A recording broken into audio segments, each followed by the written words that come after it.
السلام علیکم ورحمۃ اللہ وبرکاتہ۔ کیا آپ جانتے ہیں قرآن کریم میں نفی یعنی کسی بات کا انکار مختلف الفاظ سے کی جاتی ہے۔ نفی مختلف الفاظ سے کی جاتی ہے، ان میں سے دو اہم الفاظ جنہیں آپ بار بار سنتے اور پڑھتے ہیں وہ ہیں لا اور ما۔ اس ویڈیو میں ہم انہی دو الفاظ پر توجہ دیں گے اور دیکھیں گے کہ قرآن میں یہ کس طرح عمل کی نفی کے لیے استعمال ہوتے ہیں، کسی کام کی نفی کے لیے یہ دو لفظ استعمال ہوتے ہیں۔ لا اکثر فعل مضارع کے ساتھ آ کر اس کام کی نفی کرتا ہے۔ قرآن میں لا یؤمنون، یؤمنون وہ ایمان لاتے ہیں، جب شروع میں لا لگا لا یؤمنون وہ ایمان نہیں لاتے۔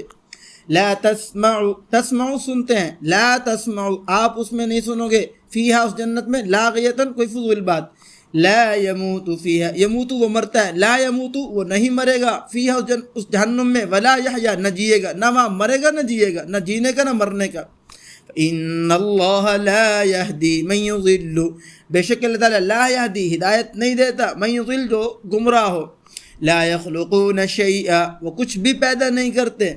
لا یملکون لانفسہم نفعا ولا ضرا، لا یملکون وہ مالک نہیں ہے لانفسہم اپنے آپ کے، نفعا ولا ضرا نہ نفع کے مالک ہیں نہ نقصان کے۔ ولا یسرقن نہ وہ چوری کریں گی، ولا یزنین نہ وہ زنا کریں گی، ولا یقتلن نہ وہ قتل کریں گی۔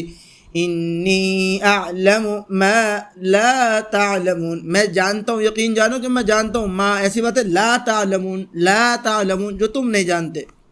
دوسرے ما کے ذریعے نفی، کبھی قرآن میں ما سے بھی مضارع کی نفی کی جاتی ہے۔ وما یخدعون الا انفسہم وہ کسی کو دھوکہ نہیں دیتے سوائے خود کے، اپنے آپ کو دھوکہ دے رہے ہیں۔ وما یکفر بها الا الفاسقون اور اس بات کا انکار نہیں کرتے مگر فاسق لوگ۔ وما یضل به الا الفاسقین اللہ گمراہ نہیں کرتا اس کے ذریعے مگر فاسقوں کو۔ تو دیکھیے صرف دو الفاظ لا اور ما سمجھ آ جائیں تو قرآن کی بے شمار آیات آسان ہو جاتی ہیں۔ اسی طرح کے چھوٹے چھوٹے اہم نکات اگر سیکھ لیے جائیں تو قرآن کو سمجھنا آسان سے آسان تر ہوتا چلا جاتا ہے۔ ایسی مزید مختصر اور مفید ویڈیوز کے لیے ہمارے ساتھ جڑے رہیے، دوسروں کو جوڑتے رہیے۔ اگر ویڈیو اچھی لگی ہو تو اسے دوسروں تک ضرور پہنچائیں تاکہ زیادہ سے زیادہ لوگ قرآن کی روشنی سے مستفید ہو سکیں۔